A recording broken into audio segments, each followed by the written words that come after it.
Bayangkan saudara, bagaimana tingkat ketegangan yang muncul pada waktu itu ketika mereka mulai menangkap Yesus. Hari ini ku bersyukur merasakan kasih setiamu. Shalom saudara, selamat pagi. Kita ketemu kembali pagi dalam Morning Devotion. Selamat pagi saudara-saudara, apa kabar? Kita akan baca firman Tuhan dari Markus pasal yang ke-14 ayat 43 sampai 52. Demikian firman Tuhan. Waktu Yesus masih berbicara, muncullah Yudas, salah seorang dari ke-12 murid itu, dan bersama-sama dia serombongan orang yang membawa pedang dan pentung, disuruh oleh imam-imam kepala, ahli-ahli Taurat dan tua-tua. Orang yang menyerahkan dia telah memberitahukan tanda ini kepada mereka. Orang yang akan kucium, itulah dia. Tangkaplah dia dan bawalah dia dengan selamat. Dan ketika ia sampai di situ, ia segera maju mendapatkan Yesus dan berkata, Rabi, lalu mencium dia. Maka mereka memegang Yesus dan menangkapnya. Salah seorang dari mereka yang ada di situ menghunus pedangnya, lalu meletakkannya kepada hamba imam besar sehingga putus telinganya. Kata Yesus kepada mereka, sangkamu aku ini penyamun, maka kamu datang lengkap dengan pedang dan pentung untuk menangkap aku, padahal tiap-tiap hari aku ada di tengah-tengah kamu, mengajar di bait Allah. Dan kamu tidak menangkap aku, tapi haruslah digenapi yang tertulis dalam kitab suci. Lalu semua murid itu meninggalkan dia dan melarikan diri.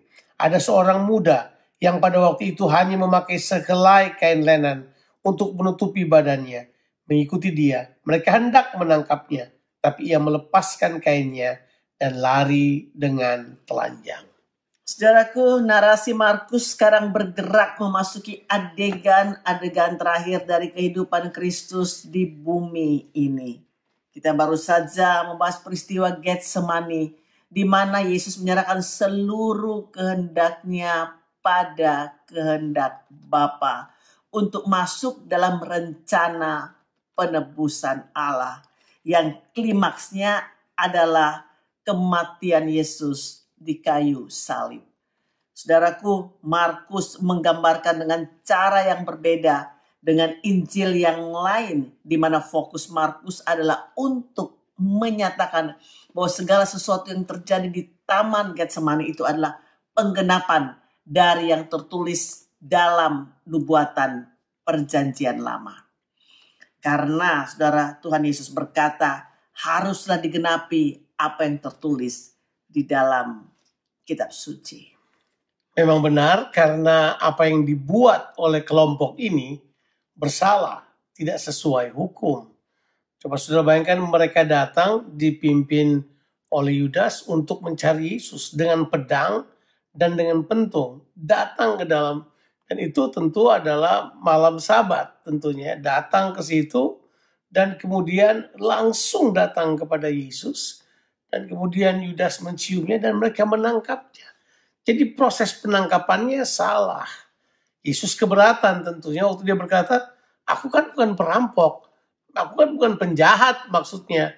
Tapi kamu datang dengan pentung dan dengan pedang, padahal aku tiap-tiap hari mengajar di bait suci.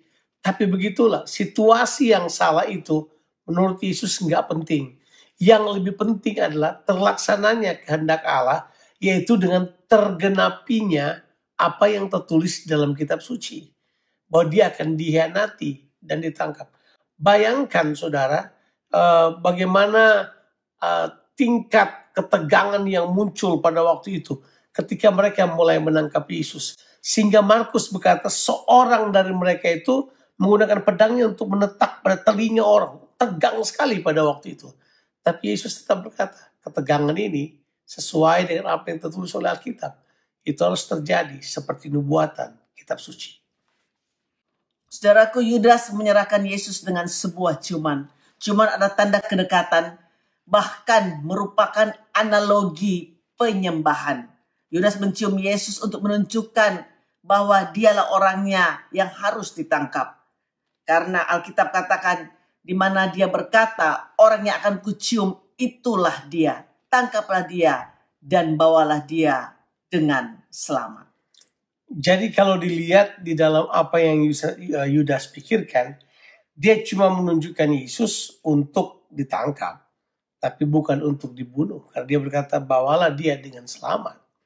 Nah, kita tentu mengerti sekali bahwa Yudas tidak mengerti terlalu banyak tentang niat daripada imam-imam kepala dan Farisi yang memang berniat membunuh Yesus. Yudas tidak berpikir sejauh itu. Tapi sekali lagi, Tuhan Yesus melihatnya sebagai penggenapan firman Tuhan.